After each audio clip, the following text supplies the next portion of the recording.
police believe Penguin murdered Black Mask. But why would he send me here if he was the killer?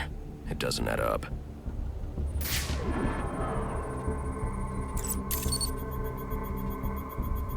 This crime took place days ago. The fire and the exposure to the elements make identifying the victims difficult.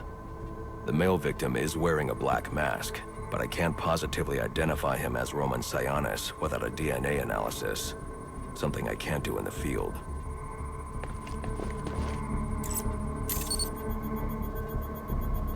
I can identify the female victim based on her fingerprints. Tiffany Ambrose, Roman Sionis' girlfriend. Or one of them at least. She was no angel, long list of priors, but nothing to indicate she was the target here.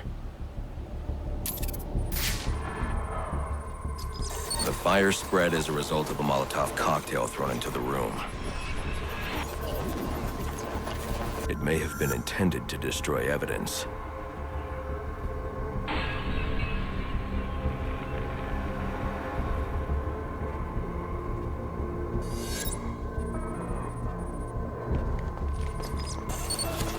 The shallow trajectory of the bullet suggests the shooter could be someone of Penguin's height. But the grooves on the floor suggest that the victim was killed by someone leaning back in a chair.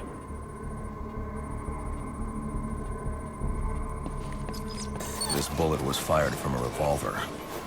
Ballistics analysis indicates a low angle of trajectory.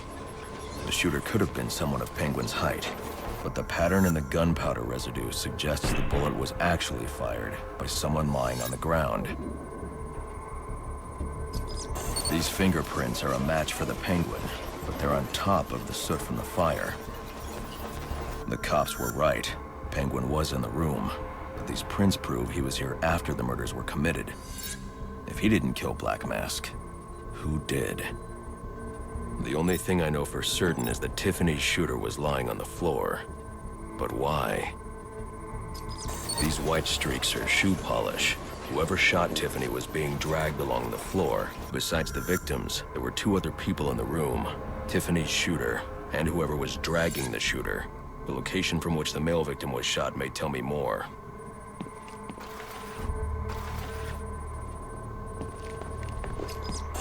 The DNA here doesn't belong to either of the victims. Whose is it? The fight broke out when someone startled the shooter. It's not clear who won the fight. It could have been either one of them. I should review the evidence to see if I can learn anything more about either the intruder or the shooter.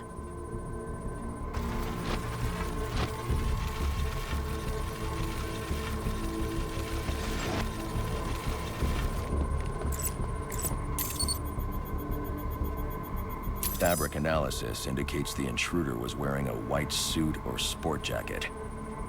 This fabric swatch could help identify the intruder, but I still can't identify the male victim's shooter. There's one impact area I haven't checked for clues.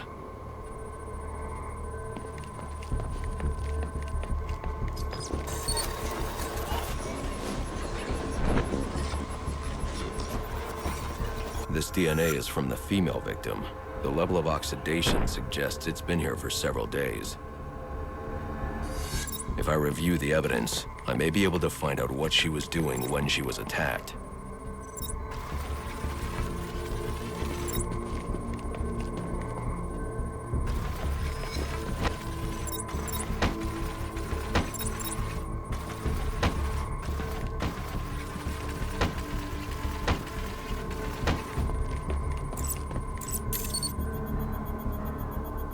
She was sending text messages to Roman Sionis about someone named the Joker. Someone killed Black Mask, but this crime took place several days ago, and I saw Black Mask earlier tonight.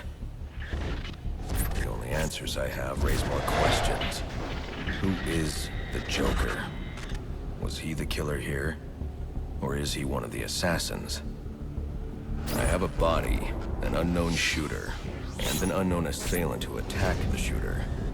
I need to match the DNA samples against the records in the National Criminal Database to identify who was in the room.